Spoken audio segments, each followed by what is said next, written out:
5 days had slipped by since our child entered the world, and the joyous occasion was marred by an unexpected visit from my husband. Without warning, he thrust divorce papers into my hands, his words cutting deeper than any knife. "Don't think having a kid makes you untouchable. Get too cocky, and I'll divorce you in a heartbeat. You wouldn't stand a chance raising a child alone." My fury boiled over as I snatched the papers away, his smug demeanor only fueling my anger. Tearing these up would be pointless. "You're still going to be my slave," he sneered. Ignoring his taunting laughter, I signed the papers and declared, "Fine, let's get divorced." My name is Stella, 32 years old. I met Leonardo, my older husband, at work, and we've been married for 4 years. He always envisioned me as the supportive homemaker while he pursued his career ambitions. We both wanted children, but our journey to parenthood was fraught with disappointment. Despite his insistence, blaming me for our infertility, I couldn't bear the weight of his accusations any longer. Leonardo's frustration mounted with each passing year without a child. He lashed out, blaming my lack of fertility on my role as a stay-at-home wife. His demands for household chores became increasingly unreasonable, turning our home into a battleground. Though far from my hometown, I couldn't endure the emotional turmoil any longer. I lived a solitary existence, devoid of nearby friends or outings, my days consumed by mundane tasks like grocery runs. Without employment, my financial freedom was scarce, contributing to the suffocating monotony of my life. It wasn't solely Leonardo who pinned me against the wall with his relentless pressure. 2 years into our marriage, with no sign of pregnancy, even his parents joined the chorus of inquiries about our elusive grandchild. When they probed, my husband deflected blame onto me, leaving me to bear the weight of their expectations alone. As the days stretched into an endless abyss, a glimmer of hope emerged when the pregnancy test revealed a clear positive. Tears of joy streamed down my cheeks at the long-awaited news. Eager to share my elation, I snapped a photo of the test and sent it to Leonardo, hoping it would revive his spirits. Yet, his response was silence. When he returned home, he handed me his belongings as usual, oblivious to the momentous news. As I broached the topic at dinner, his indifference pierced through me. "I'm pregnant," I announced, hoping for a spark of joy in his eyes. But his gaze remained fixed on the television, his reply cutting through the air like a blade. "Seems like it is. That all." Confusion and disappointment flooded my senses. Wasn't he supposed to be ecstatic? Didn't he yearn for this moment as much as I did? Desperate for affirmation, I pleaded with him, hoping to share in the joy together. But his response shattered my illusions. "Don't get all high and mighty just because you got pregnant. Do you even realize how long you kept me waiting? Don't think I'll be kind just because you're pregnant. You're not working." I expected to continue with the household chores as I always had, never once considering slacking off or expecting any special treatment. All I yearned for was a single "I'm happy" from Leonardo. But as my tears of joy from moments ago turned to tears of sadness, Leonardo paid me no heed, retreating to the bedroom without a word. Why couldn't he share in my happiness? He had expressed such a fervent desire for a child. At the obstetrician's office, the news of expecting twins should have been cause for celebration, yet Leonardo remained stoic. Perhaps it hadn't sunk in yet, I reasoned. My belly hadn't yet swelled with the evidence of our impending parenthood. Surely, as my pregnancy progressed, he would come around. But weeks passed, marked by morning sickness and unrelenting fatigue, and still Leonardo showed no interest in my well-being or the looming responsibilities. During a routine checkup, a chilling truth was revealed. The risk of miscarriage loomed over us. "Please try to rest as much as possible," the doctor urged. The word miscarriage cast a shadow over everything, but I clung to the hope that our babies would survive. The doctor's prescription was clear: bed rest at home. Desperate for Leonardo's support, I reached out to him, but once again silence met my plea. Even when I shared the news of the checkup upon his return, his demeanor remained unchanged. Struggling through the days, I realized that I couldn't endure this alone. That evening, I made the decision to retreat to my parents' house earlier than usual. As I prepared to leave, Leonardo's parting words stung, reminding me of my responsibilities. "Don't let yourself go at your parents' place. And remember, you're still in charge of the house when you return.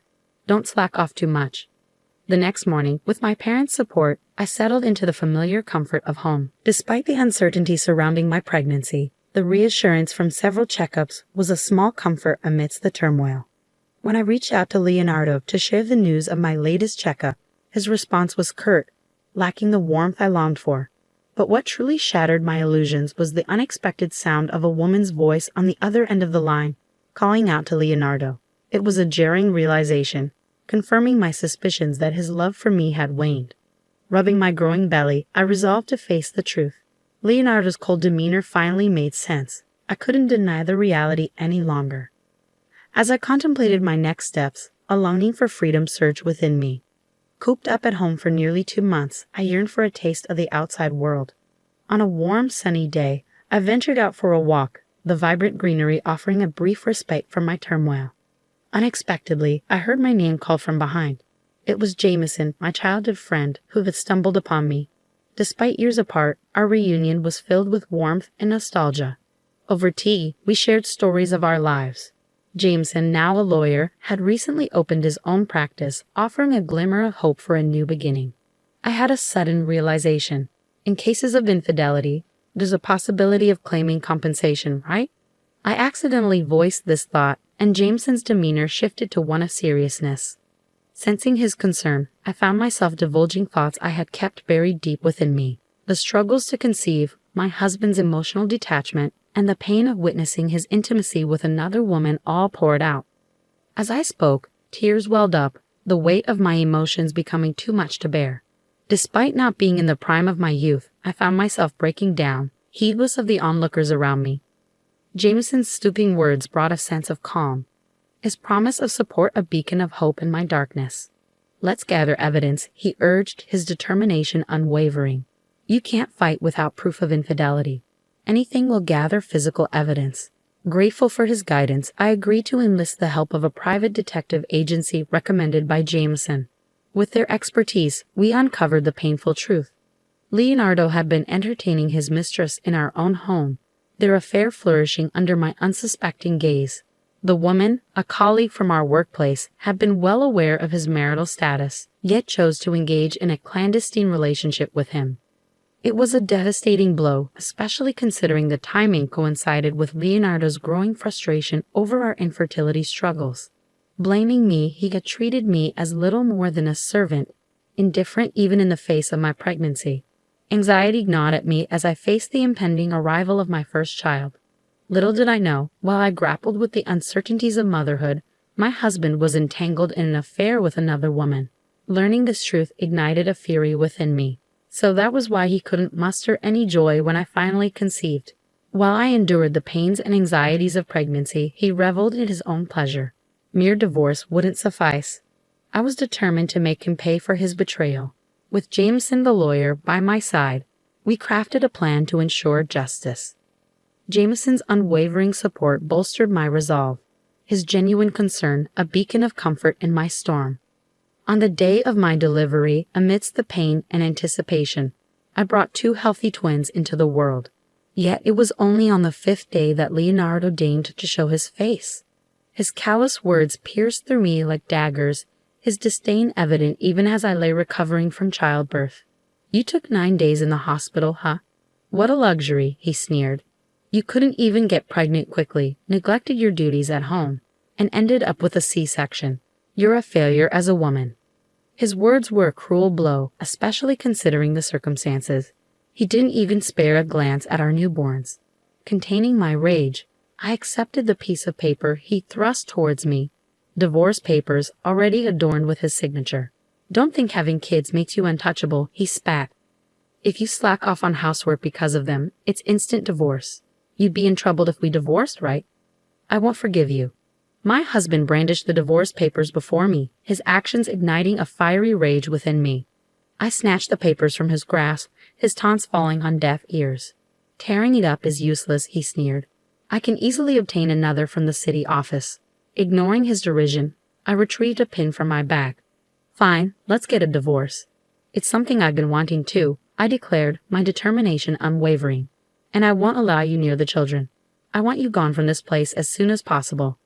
With those words echoing in my mind, I signed the divorce papers, Leonardo's sneer only fueling my resolve. As he reached out to snatch them back, his threats echoed through the room. "Do you even know what you're saying? How will you raise these kids alone? You should just be my slave for life. But I was resolute. I've already informed my parents of our decision. From now on, I'll live with them. I don't meet a man who cheats on me, I countered, my voice steady despite the turmoil within. How long do you think that bravado will last? You can't make it without me. You'll regret it when it's too late, he warned, his arrogance palpable. However, before the tension could escalate further, a new voice cut through the room. Excuse me, my name is Mr. Wood, and I'm Stella's lawyer, Jameson announced, stepping into the fray. Leonardo's grip on the papers faltered at the unexpected intrusion. Who are you? What do you mean, lawyer? Leonardo demanded, attempting to assert his dominance. But Jameson remained composed, undeterred by the confrontation. We already have evidence of your infidelity. If you don't agree to the divorce, we'll proceed with mediation or a lawsuit. And if you refuse to negotiate compensation, we'll take this matter to court, Jameson stated firmly, his resolve unshakable. Caught off guard by the legal threat, Leonardo hesitated, allowing a moment of pause in the heated exchange. I couldn't fathom the absurdity of the situation. After broaching the subject of divorce himself, Leonardo now seemed bewildered by the prospect. Jameson's persuasive arguments fell on deaf ears as I handed the signed divorce papers to him, seeking refuge in the authority of the law. Mr. Wood, please take care of this, I requested, passing the papers into Jameson's possession. Before Leonardo could react, Jameson swiftly secured them in his bag, his demeanor radiating confidence and authority. But Leonardo's disbelief quickly turned to desperation. You're joking, right? We're not really getting a divorce, are we? He pleaded, his voice tinged with panic. You know you can't manage without me, especially with twins. It'll be a financial burden. I met his plea with a steely gaze, refusing to waver.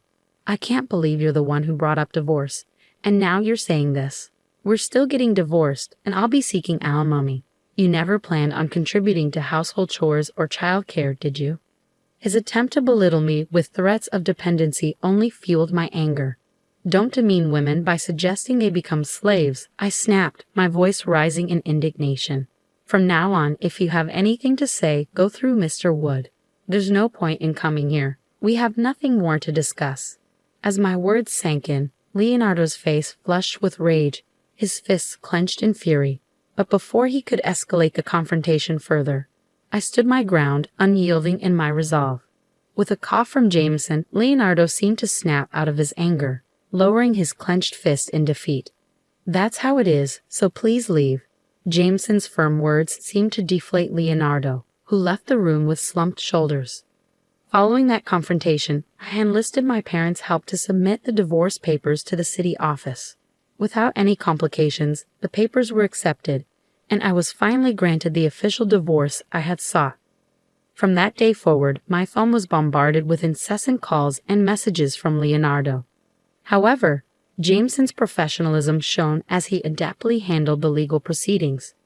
With his assistance, I received proper alimony from both Leonardo and his affair partner, ensuring financial stability for the foreseeable future. Several months later, their affair was exposed at their workplace, leading to the woman's voluntary resignation and Leonardo's transfer to a rural area. Despite his attempts to start anew, rumors trailed him, resulting in social isolation and eventual dismissal from his job. Meanwhile, I returned to my parents' home, facing the challenges of child rearing every day. Yet, with the unwavering support of my family and Jameson, I navigated through the trials of parenthood. In an unexpected turn of events, Jameson confessed his long-held feelings for me, expressing his willingness to embrace my past and build a future together. Without hesitation, I accepted his proposal, and we embarked on a new journey as a family. Now Jameson treats the twins as his own, and I am eternally grateful for his steadfast support. With Jameson by my side, I look forward to creating a happy and fulfilling life, starting anew.